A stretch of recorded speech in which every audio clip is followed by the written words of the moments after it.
Promise I'm not that gay though. It's debatable. When I start like stroking this, we will know that I'm actually straight. I'll give you my number right at that moment. You know, I might have to hold on to that one because I'll be honest with you guys, today is actually my birthday. So thank you for coming out. Thank you. I really do appreciate that. I'm not lying to see my ID after the show. As long as you don't copy it and send it to China. I appreciate it. But thank you for coming out. It's been great. I am single, so that helps you any ladies in the audience, and there's like 3 of you, and like one is taken. You're taking me probably. No. This is for you. I promise. At least none of it. I am single, and it's been really I want to say upsetting and odd to be in the dating game after dating someone for over 2 years. I tried. Everyone was talking about the online dating. So how many times the people that have done the comedy show have done, or at least looked at like OkCupid or other kind of sites? We have one. We have the other 2. We have Jimmy. So just us. Wong, you've done it? So no, I was going to say no. No. So we have a few of us that have gone to it. I don't know about you guys, but I never had much success. Obviously, Mark had good success. He found a great brain on there. I had just absolute terrible success. So I talked to a female friend who's on there, and I asked her, what is the big deal? Like, why do my messages like never go through? And so she lent me her phone, and I started looking through these messages this guy sends, and she prefaced it with, you know what? All the guys on there are pretty creepy, but the creepiest ones are always like the ones from like religious guys. And that fucking like weirded me out. How does that happen? So like my mindset came to like, what does a religious guy send in a message? Well, how could it be creepy? So I came up with something like, yo, baby, you mean my Jesus. P.S. Jesus is in my pants. P.S.S. It's because neither's ever cut their hair. And I'm hoping the guy never like goes forward and just like starts asking her about rising in 3 days, because that would be. Oh, I mean, obviously I have some problems with that, like I have mental problems. But I can kind of explain it. I used to wear my heart on my sleeve for all these women, and then I started dating that jiu-jitsu expert, and she really hurt me really bad. But her one good thing about her is it's always a good thing. There's always like a glass half full kind of guy for me. That's what I am, ladies. Glass half full kind of guy. And so the good thing about her is her jiu-jitsu was great around tax season. It was fantastic. Was that hacky or what? That was terrible. But that's all right, because I'm going to take that hacky material, crumble up, put my hacky sack, boom! Oh, God, that was bad. I like just getting on a roll like a snowball and just getting worse and worse and worse. And then crushing myself. Oh, Jesus. Speaking of, hearts on the sleeve, maybe you guys can answer this for me. No, I don't think any of you guys could. Maybe you guys have family or something like that. Do you guys ever wonder, like, how someone that doesn't have an arm would do with how they would deal with wearing their arm in their sleeve? You're just like, and it's just there. I mean, it's awkward enough for them to like come to someone like face to face, because the first thing that's going through their head is what's going on your phone, and the second is what happened to your hand, but they can't say it because that's rude. And so I feel really bad for someone that does wear their their heart on their sleeve when they don't have an entire arm. If I saw that, I always lend them a hand. Oh, hacky sack material there. Oh, man. Just to kind of let you guys get to know me better, here's just kind of like random thoughts that kind of go through my head. And I hope you guys are ready for this next one. You guys okay with this? Sam, say no? In a couple minutes. Okay, a couple minutes. Put it down a little bit. Just stand there.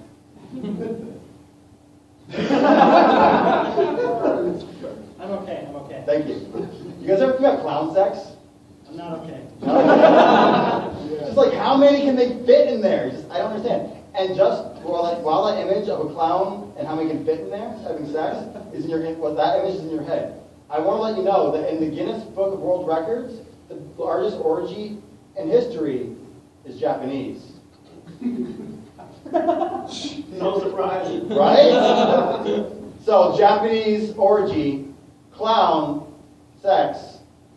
Put those images together. There you go. Google it. That is my present to you on my birthday to you. Let's see. That was weird. Who else wants to get to know me more? Me. Oh, thank you. I appreciate that. Especially being single again, like I said.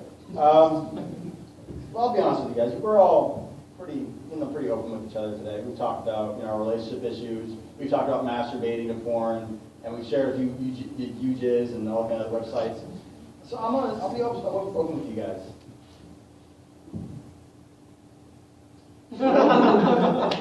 I masturbate.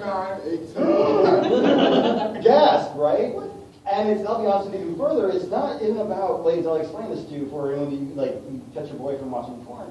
It's not about, like watching women have sex. That's not what it's about. It's about, I have an hour or so class. I can probably, yank about 4 out before I have to take a shower and run to class. That's all it is. It's wasting time.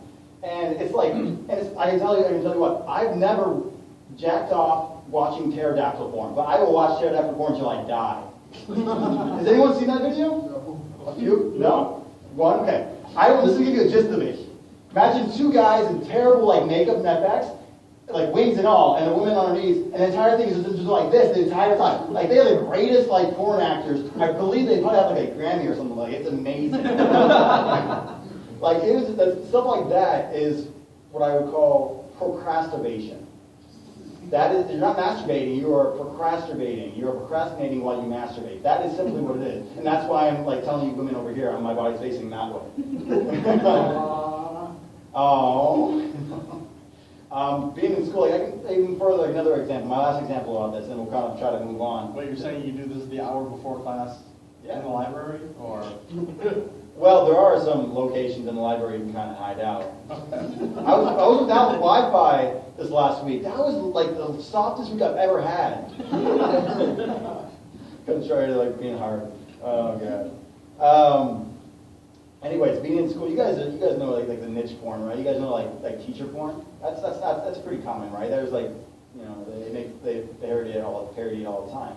And procrastination, when it comes to that stuff like that, you're not even watching the teacher and his two female students who are somehow attractive, in the class. You're not watching that. You're reading there's a chalkboard and it has calculus on the board. 1 plus 1 is gay. 1 plus 0 is an imaginary sex. I'm just I'm glad you guys laughed about that one. Oh, shit. I think about this stuff way too much. I'm a dreamer. Think about the Beatles songs, stuff that float through your head. I'm a dreamer. When I was a kid, I used to dream and wish I was big. Came true. Woo! Now I just dream about being Tom Hanks, just better hair. And it's gotten to the point where I continue to dream and I think about the lotto all the time. I'm meticulous about it. Anyone here else, spend money on the lotto? Anyone else? You guys? Yeah? Yeah? Good job. You guys know what the lotto number is right now? 15 million. 15 million, exactly what it is. Thank you. So I'll have to double check that in my car in a second. And I always think I had a meticulous list of every dollar I would spend on. And the first thing, let me ask you guys, what would you guys spend if you won the $15 million? What would you spend, first thing you would buy? I'll give $200 each to my sister, my brother, my mom. Aw. Then buy me a house. Okay. House. Okay. Plane tickets, I'm gone. Vaughn? Upload my brain to the internet. Okay, I'll put an entire brain. You think how much millions do you think you'd spend on that? All of it. All of it? Okay. All right, fair enough.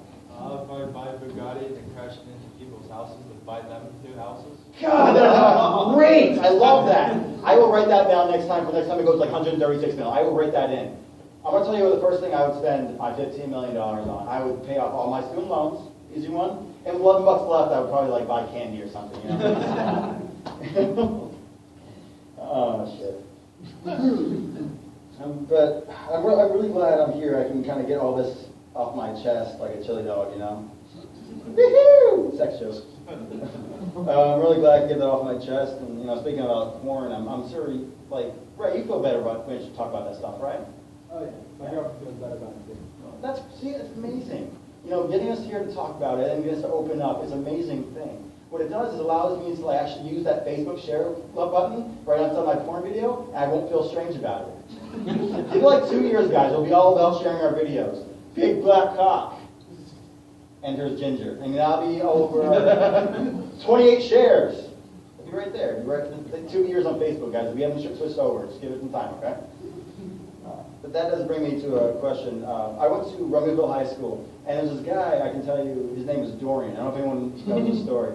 And he was, I was a freshman, he was, I think, junior or senior, and I looked up to him. He was this big, like, wrestling guy. He went to, like, state and all that kind of stuff. He was a really impressive, like, Adonis of a man. I'll be honest, he was an impressive figure. He was a guy you look up to as a freshman, and women are all over this guy. So we get to our junior or senior year, this guy's gone off to school, and a rumor goes around. You guys want to know what it is? Okay. He got into gay porn. Has a child and a wife, went into gay porn because his house burned down. Do you know what happened to the school? Every single person in the school saw it, downloaded it, watched it, every single person. So I have a question for you guys. If you knew a friend of yours that was in porn, would you watch it? Probably. Yeah, you would. I would too. Oh my God, I would thank you for doing that. Because I would do that. Like if I saw a friend that was in porn, I would invite them over. I'd sit down like, John, I need you to sit down with me and talk about this video I saw. No, it's okay. It's a safe zone. It's all right. Just sit down. And I would critique him about it. I was like, dude, stop looking into the fucking camera. I'm not into that. Stop having the camera on the floor looking up your taint. That's why you have 40% on a fucking red suit. That's why. And for Jesus Christ, shave Jesus. Shave Jesus. Jesus shaves. Yeah, sometimes. After he's risen 3 days later. Oh, man. Here's a new one. I hope you guys are interested in this one. It's 40 degrees or something like that out today, right? You guys enjoying that? It's an 80 degree swing or something like that we had from last month. We were like negative 40, right? Yeah, I love that it's warm because I hate the cold. I really did hate it. But there is one, like I told you, glass half full. The one good thing about being like freezing cold is the cold is the only real deterrent for murder. Not gun like laws. No, that is not going to help. It is when it's negative 40 degrees, you have to absolutely like loathe someone's like, entire being to leave your house at negative 40 degrees to kill them. Because you don't just like kill them, then you have to hide the body. And I'm telling you this, there's no way in hell you are digging through permafrost to hide that body. It's not going to happen. It is tough. I mean, then on the other side of that question is like when it actually thaws out and you have the warmth and everything, then your murder rates skyrocket back up because we're Chicago and we like to kill people. It's like we get our bears loose, kill someone. Hawks win, let's kill someone. Cubs win, let's kill ourselves. You guys laugh because you're sucks, right? I hate you. Now Cubs win. Oh yeah, sweet. There's more of us. We will grow, I trust you. Thank you guys. I really do appreciate you guys coming out and laughing at my bad jokes, especially the hacky sack ones. The truth is, you guys, I love doing this with you guys. I love doing this for you. I love those laughs making you feel good. Because the truth is, when you do comedy and it goes bad, and I cry. It gets brutal when it doesn't happen. But when it's good, it's like fucking heroin. Watch Breaking Bad. It's like fucking heroin. That's what happens to you. When you do comedy, you go into Breaking Bad, and then you eventually kill yourself. I don't know what happened to the ending. I don't want to spoiler alert. It's actually gotten to the point where comedy has actually allowed me to save more money by going into comedy than I ever did switching to Geico. It's amazing. And the other side of that coin, I've actually saved even more money switching to Geico, so I can actually work back on my heroin habit. It's fantastic. Thank you guys for your chuckles. I really appreciate it.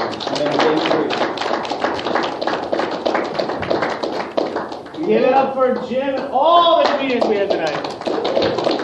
You might be able to do one more thing if you want. Time. You want to do one more thing? On schedule? You want to do one more improv? Yeah. It's Friday, we're not going anywhere. You guys are locked in. Hands off my man. This isn't gay, guys. Don't worry.